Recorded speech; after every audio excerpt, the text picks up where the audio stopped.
मथुरा ब्रजमंडल भगवान श्री कृष्ण के लिए जाना जाता है। भगवान श्री कृष्ण ने मथुरा में जन्म लिया था और अपनी लीलाएं की थीं। पूरा ब्रजमंडल भगवान श्री कृष्ण की लीलाओं का साक्षी रहा है। आज भी उनकी लीलाओं के निशान समूचे ब्रजमंडल में नजर आते हैं। कुछ स्थान तो ऐसे हैं जो भगवान श्री कृष्ण से भी प्राचीन हैं। ऐसा ही एक स्थान है जहां महाविद्या कुंड श्री कृष्ण जन्म स्थान से कुछ कदमों की दूरी पर महाविद्या देवी मंदिर के समीप महाविद्या कुंड स्थित है। श्री कृष्ण जन्म स्थान आने वाले श्रद्धालु बड़ी संख्या में यहाँ दर्शन करने आते हैं। श्री कृष्ण जन्म स्थान से रामलीला मैदान की तरफ के रास्ते में यह कुंड स्थित है। महाविद्या मंदिर के सेवायत पंडित बालकृष्ण शास्त्री कुंड की मान्यता के बारे में बताते हैं। उन्होंने बताया कि हरिवंश पुराण के मथुरा महात्म्य में महाविद्या कुंड का जिक्र आता है। यह कुंड भगवान श्री कृष्ण से भी प्राचीन है। यह 5232 वर्ष पुराना कुंड है। महाविद्या देवी नंद बाबा की कुलदेवी हैं। कृष्ण और बलराम का मुंडन भी महाविद्या कुंड पर ही हुआ था। भगवान श्री कृष्ण जब कंस के बुलावे पर मथुरा आए थे तो गोपियों ने महाविद्या देवी की पूजा की थी।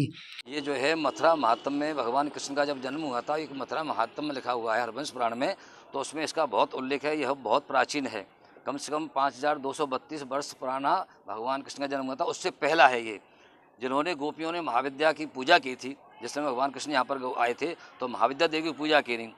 ये तो भगवान कृष्ण के समय की बात है। फिर उसके बाद छत्रपति शिवाजी जब आए तो एक रात्रि का विश्राम यहाँ पर किया था, जिस समय दिल्ली गए थे। तो ये बहुत प्राचीन है और ये कुंड भी महाविद्या मंदिर के नाम से ही महाविद्या कुंड, जैसे पोतरा कुंड है, भगवान जो है कृष्ण के पोतरा उसमें धोए थे तो वो पोतरा कुंड है, ये महाविद्या कुंड है। बताया जाता है, एक मान्यता है कि भगवान कृष्ण का मुंडन भी हुआ था। हाँ, भगवान कृष्ण का मुंडन यहाँ पर हुआ था और ये देवी के मंदिर में यहाँ का मुंडन जो है यहाँ पर भगवान कृष्ण और बलराम दोनों का हुआ था। आज अगर इस कुंड की बात करें, कैसे ये बहुत पुरातन है और जैसे पोतरा कुंड को संजोया समय सजाया गया है, ऐसे ही हमारी इच्छा है ये कि ये महाविद्या कुंड भी इसी तरह से और परिवर्तित हो जाए। बहुत अच्छा सुंदर लगा। यहाँ पर्यटन विभाग आते हैं कुछ लोग और बैठते भी हैं। ये अनदेखी है इसमें। हाँ, इसमें जो थोड़ा सा मैं चाहूँ सरकार के ध्यान इधर भी जाए।